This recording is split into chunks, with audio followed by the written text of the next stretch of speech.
এদিকে দেখ, এদিকে এদিকে এদিকে এদিকে দেখ। ওদিকে কিছু নেই। ছবিটা রংটা ভরাট করেছিস তো খুব সুন্দর, সব ফ্ল্যাট হয়ে গেছে, একটু আলো দিতে হবে, আলো। এই যে টুপিটা এখান থেকে এই অবধি যে কোনো একদিকে আলো ধরে নিতে হবে। তো টুপিটা এখানে একটু আলো, এই কাঁধে এদিকটা একটু আলো, এদিকটা একটু আলো দিতে হবে, পুরো অন্ধকার হয়ে গেছে। এবার এটাকে যদি আমি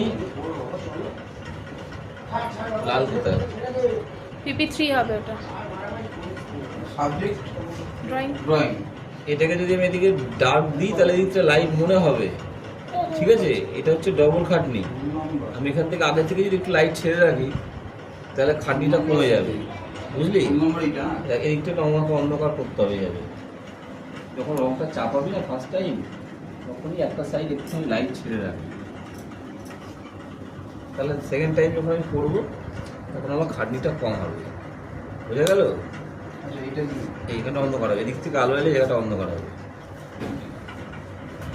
তো ডিটেলিং হ্যানা তেনা আমার লাগবে না, আমার একটা ছবি আলো ছায়াটা লাগাতে লাগবে। হবে। আমি সেটাই বলছি, আপনি করে দেবো বলে ভাবছি। ছবি করে দে করে দে করে দে, ছবি আছে আমাদের। তাহলে বা ছবি আছে করে দে, ঝামেলা মেটা।